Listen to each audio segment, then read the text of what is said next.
The light bulbs we've been used to buying for decades to light our living rooms and desk lamps will disappear by 2014 as a 2000 energy law takes effect. Actually, starting in 2012 with what we think of now as today's 100-watt incandescent bulb, that will no longer be legal to manufacture for sale in the U.S. So there might be some products still in the product pipeline that could still be sold, but I think that'll end fairly quickly. And then the next year, that applies to today's 75-watt incandescents, and by 2014 to the 60 watts. And the 60 watts are really the bulk of the market. Among their replacements, LEDs, or light-emitting diodes, lights you may not even realize are now inside traffic signals, brake lights, flashlights, even the giant New Year's Eve ball in Times Square. Why the switch? LEDs are known to use less energy than traditional incandescent bulbs. They're cool, literally, and will begin replacing incandescents on store shelves within 2 years.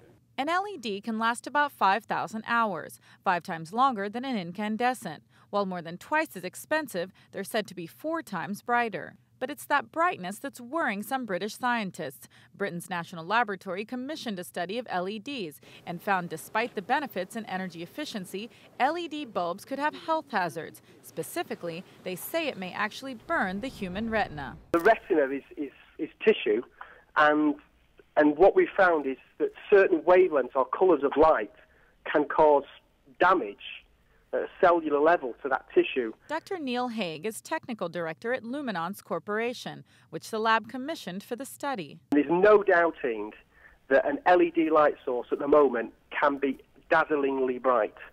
If you take an LED torch and shine it in someone's face, which is not a good idea, people will suffer extreme amount of discomfort and an after image, and that is not good. So we can't have domestic products that leave people with an after image. LEDs illuminate using concentrated streams of light. When that light stream hits the eye, the scientists say it can burn the retina. Traditional incandescents, on the other hand, emit light by heating filament in an enclosed bulb, and the rays are diffused before hitting the eye. Is there a potential with a bright or a very intense light source to cause damage? Absolutely. Dr. Leonard Friedman is a Washington, D.C. ophthalmologist. He says while any light source can cause eye problems if misused, he hasn't seen a single patient with eye damage caused by LEDs. I think that you would have to almost take one of those lights and put it up to your eye and stare at it. Friedman calls the British findings a bit far-fetched, especially, he says, considering where LEDs are today, in places like flashlights, cars, and Christmas lights. There were reports in the past that saccharin caused cancer, could cause cancer. Well, they fed buckets of this stuff to a rat, to rats, and they could develop tumors.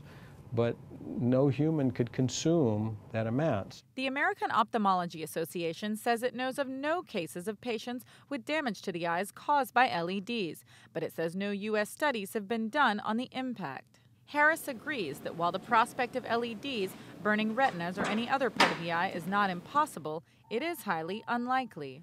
Just like you could probably do some eye damage looking at the sun or looking at any bright lights or staring at it, I'm sure there's ways you could do retinal damage under some circumstances. But in terms of normal, everyday use, I just don't see it as an issue at this point. But some U.S. doctors say it could become an issue if 60-watt incandescents are replaced by LEDs.